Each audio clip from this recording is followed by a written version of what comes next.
to the T5 peeps, Bob the Dragon, Datamagnet, Cat Crab Lobster, Duck Machine, Astraya the Dreamer, Mezec, Feudic Jarl, and Casper Arnholtz. Thank you very much.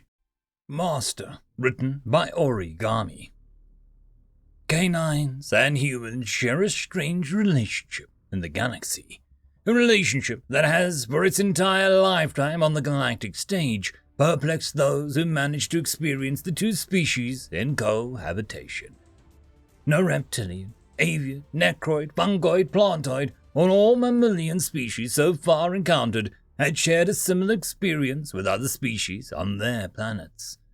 Fauna were fauna, even those useful to the sentient species that eventually grew to galactic standing were even considered for uplifting.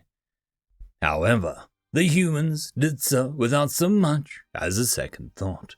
To put it bluntly, it was a disaster, like enforcing trauma on a child who had no right to know such transcendent pain. The canines had not the brain capacity nor the higher reasoning to adapt to life as a sentient species. The trials lasted decades, nearing centuries. Success was built and fell upon structures of glass, each iteration looking as foolhardy as the last. Countless numbers of canines put forth for testing, training, succeeding, and ultimately failure. To give the humans credit, they did not discard those who failed their tests. At the time, it was surmised that the humans treated failed canine sentient prospects better than most humans, though of course they denied such allegations. As the cycles continued, the Galactic Council ruled that humanity's attempts at false sentience was a cruel crime and against galactic peace. The verdict was swift and deliberate. Humanity would cease all attempts at once under the threat of intervention. Vast war fleets put on standby, trade slowly halted with the human domain. Every race prepared for both outcomes, but none thought the peaceful Terrans so delusional, so deranged as to deny the Council. They thought they knew humanity well, but they did not. Humanity would not be stopped, not this time. The Council fleets attempted to parley with the human opposition, entering human space with open arms, trying to reason with the Terrans that surely that they were being rash and abrasive. It was all right to fail. The canines need not be sentient to be useful. Humanity does not need to fight a pointless battle. The Council fleets were told to leave. There were no smiles in the voices across the subnet. No usual cheer or emotional twine, as the humans often had. There was steel. Cold, hard steel. Like a wall holding a disaster at bay. The Zetharian cruiser checked the humans' bluff. The species had been good friends. They would not harm another sentient race over something so trivial. The screams after were a warning. And so the Council fleets engaged. The war, as was believed, was pointless. The humans were the strong arm of the Galactic Council, and the entirety of the Council fleet's power only mirrored the human in size. The outer colonies were besieged, captured, and then recaptured in brutal fighting that exhausted both sides' logistics to an uncomfortable point. Centuries spread across decades, across years of local system fighting, as generation after generation died. Some growing up without a day of peace. But still, the humans fought. Then suddenly, as it had started, it had stopped. Humanity's first envoy in a century arrived within the Council space, and with them a new breed of canine, Canis Fortis. They strode beside the humans like gaunt protectors, their ears sharp, their snouts scowled, their fangs sheathed, yet at the ready. The same species that had been used as rats for many a lifetime now stood beside humanity like a brother who had always been. They dressed in a similar yet styled clothing. Their speech was a mimicry but carried their own charm. They were everything humanity praised them as being, and everything that they had hoped. Genetically engineered beings adapted from old. For humanity's crimes, they accepted a 12th century trading deficit. A fee was to be paid to each affected council species for the damages wrought. and humanity's rights to species uplifting was revoked indefinitely, save for any remainder of canines. Lastly, the Canis Portus was to be informed of the suffering their species underwent as a result of human hubris. The council expected such information to cause a rift to appear between the two species. Perhaps among their sharp ears, their scowled snouts, and their sheathed fangs, the Canis also had piercing gazes sharper than any avian's. Upon hearing the revelations of their suffering, the Canis present all turned around at once to their human envoy and saw something no one else but them could see. At first, only the female envoy approached, taking the human hand. Then the gods who placed a hand on the human now shook with what was presumed to be fright. Then the oldest amongst them, the male envoy, the Alpha, approached the human. We're sorry, the human muttered, a whisper on the wind. We're so sorry. We tried so hard, we just wanted you to stay with us. The human sobbed, his face twisted into distant features of pain. He was harmed, not by the Canis, but his own thoughts. He fell to his knees, clutched now by the female as the gods remained stalwart in their posture, gazing at the others with a glare that read threat and warning. The Alpha performed a strange sign of affection, a pawed hand rubbing the human's head, assuring, another mimicry of their own ancestral sign of affection, though usually performed to canines. He stood, now standing before the delegation. His eyes were sharp, his gaze cut the room in two. His fur lay atop muscles that were not the first noticeable, but now were more apparent as his hair seemed to bristle and stand on end. A sigh escaped his sharp, toothed lips as his hair relaxed. Apologies for that display. We are still trying to work out our instinctual kinks.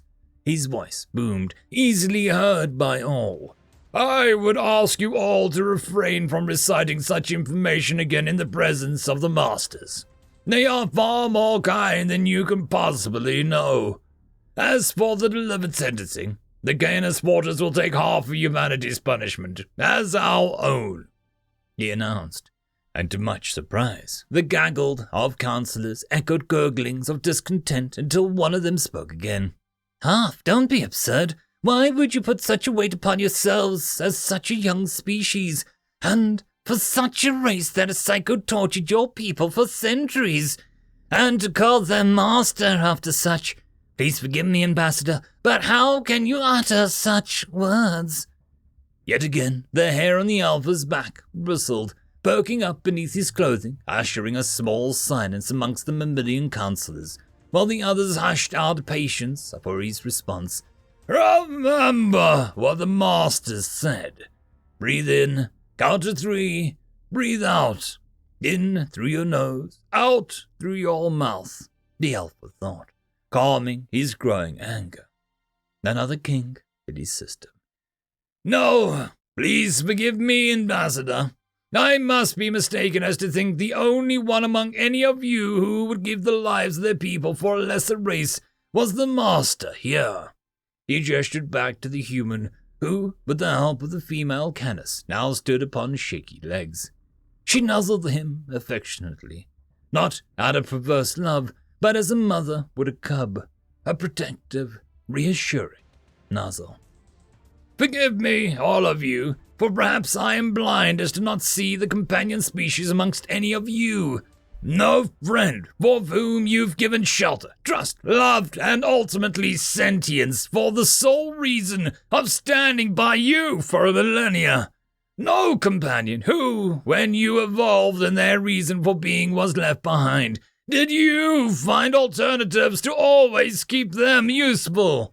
And when even those alternatives dried up, you kept them anyways, even when logic told you not to. An avian spoke, her shrill voice a question of conviction, not of doubt. But they tortured you, your ancestors. Many died. They could have saved you so much pain, but they did so anyways. There was no other way. Our species was old. The breeding of which our older selves were accustomed to had begun to lead to genetic dead ends. My ancestors were being born into pain and suffering for a mistake that was made by greed that only hubris could correct. I believe most of you also partake in such horrid actions, yet I see only our masters being the victim of attempting to fix their mistake the only way possible. The councillors remained silent, a truth that they had not been wise to reveal to them, a history never mentioned, explained.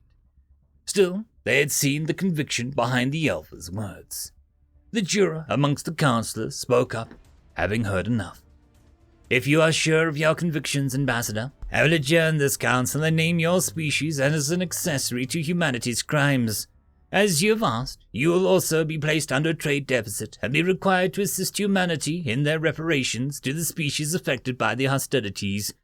However, I must add, as you are a fresh species, you will also be prohibited from colonizing any worlds, and you will be banned from this council for 4 centuries' time. This is a punishment delivered to all first offending nations who breach intergalactic law. The Alpha nodded in agreement without a moment's hesitation, and so they adjourned. The Alpha turned back to his delegation, and the human who wore a shocked and pained look. Khan! You should not have done that. You and your people need to grow. Now you'll have to wait nearly half a millennia to do so. We've put you through enough. Please, just ask them to overrule the sentence. The human was stopped as a quick paw being pushed against his lips. A weird sensation, given how much softer to a human hands the pads were. Master, please, we've stood by humanity's side for many years. Allow us the right to decide what is worthy now that we are able to, the Alpha mused, his quiet tone drawing the eyes of the packmates who began smiling in agreement. Besides, what's a few more centuries amongst family, huh? Among the swishing tails, for the first time in their long trip to the council space, the human laughed. End of story. And that, my friends, concludes this video. I hope that you enjoyed, and if you do, please consider supporting the author, even by popping over and leaving a thumbs up or a nice comment, just to show your appreciation for the story. However, if you wish to support this channel, there are links down below which will help immensely. I will see you all in the next one, and until then, I hope that you have a fantastic day. Cheers.